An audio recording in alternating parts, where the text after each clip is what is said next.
Hi everyone, my name is Sarah Beth, and I just finished reading Mistborn by Brandon Sanderson. It's also called Final Empire. This is the first book in the Mistborn trilogy, and it's about 650 pages long. This book was published in 2006, and it's obviously a fantasy novel. Brandon Sanderson I've heard his name many times before. This is actually my first foray into his books. I know that he is tasked to finish up the Wheel of Time series. So I've just always been interested in what his actual books were like. I think that if you are a fan of the Throne of Glass series, which I read years ago, I think you'll actually really enjoy this book. Even despite its length, it reads really, really fast. You don't even feel the length of the book. I was able to typically as most people, you can only read a certain amount a day before your brain starts getting a little fuzzy. And this book, I never really felt that. I just kept wanting to read and read and read, and hundreds of pages will go by, and I just think to myself, well, that didn't feel like I just read 100 pages. It's really enjoyable, but it does suffer from what I like to call fantasy syndrome, where the characters are great. They are just so full of life. When I'm reading the book, I feel as if I'm seeing the characters, but the plot is it's not memorable. It's you could probably guess what's going to happen. You start reading it and you know, okay, that's the savior character, that's that character. I kind of know how this is going to go along. You can almost guess what's going to happen, and you'll probably be right, but that's okay.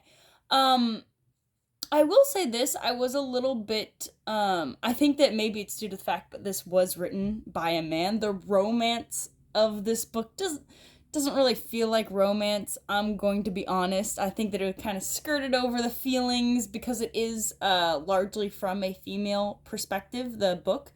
And I don't think Brandon really knew how to write that out very well, especially feelings of love. And it's very much skimmed over, and you're just like, oh, I guess she loves him now. I don't know why. I don't think any of their exchanges could have led to this, but I guess we're agreeing that Vin loves this character. Vin is our main protagonist. She is a ska, which is basically kind of like a slave in this world. There's noblemen, there's ska, and then there's terrorists, which are kind of like servants, but they're paid. They're a little bit higher up on the scale, but not by much. They're also abused. And then there is the Lord Ruler, who is the king. All right, he's a bad king. Um, so it's almost a dystopian world because, you do see, and once again, it's very much like Throne of Glass. You see a terrible ruler who holds great power, and then you have a character, Arvin, who starts to amass power and starts to learn more and is taken under the wing of other characters as the book is along its course. One thing that I can say about this book, the writing isn't it's just very readable. It's very accessible. I would never call it lyrical, but I would say that the way it's written is very invigorating to read. Um, I think that you always want to know what's going on next, even though you can guess it. I loved experiencing the world with these characters. Even as of right now, I want to go out and buy the rest of the trilogy. I know there's two more books. I know that there's even more books in a related trilogy for Mistborn, and I almost want to go out and buy those as well. But I know for a fact I will get burnt out, and I will need to take a break, because that's just how I am with genre books. But I do think that you want to continue the story, and I think that's a really great great aspect to have in a book, and the writing in itself. And I think that stands a lot to Brandon Sanderson. I did hear somewhere that this is a young adult novel, which I can believe that because once again, the writing wasn't especially challenging. The themes, and our main protagonist is a 16-year-old girl. So I can believe that, but nevertheless, I think that if you are an adult wishing to read a fantasy book, I think just pick it up. It's fun.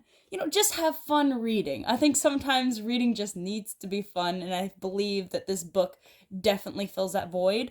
Another characteristic of this book I really enjoyed was, once again, the magical world that was created. So you have a magic system that feels almost logical. You have different metals, and each metal has its own ability, and only certain people can wield these abilities, and that's only if they are noble born, so not if they're Ska. And if you are a mixed breed, because essentially people are killed off, so there are no mixed breeds, so it's kind of it's really interesting to see how there's so many mixed breed Skas that are able to wield this power.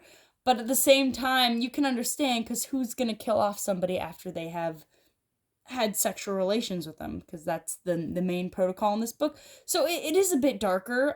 Some trigger warnings. There are words in there, just certain scenarios that they're not explicitly shown or spoken of. They're spoken of in the book, but it's not explicitly stated, and you won't have really gruesome scenes in this book. There's nothing that's really gory or too gruesome in this book, if you're afraid of that. There are a lot of deaths, but it's almost skimmed over, kind of like an action film. There are a lot of action scenes, which, I'll be honest, I don't think that they were the best, because there's a lot of specifics said to each of these metals, because each metal gives off a power.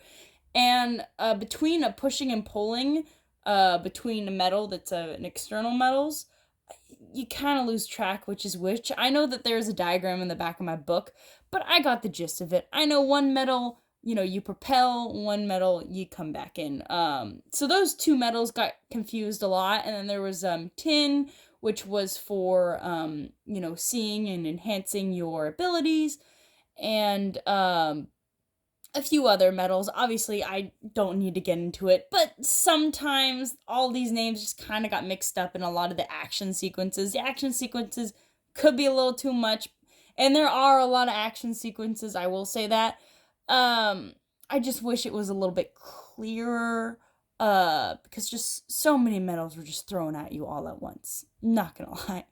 But other than that, honestly, it's going to be a solid recommendation for me. I think that if you haven't read Throne of Glass, I actually have not read the very last book in that series, but I've read all the rest of the series. Just pick it up. It's fun. These are fun books. Try it. All right. Thanks for watching. Have a good one.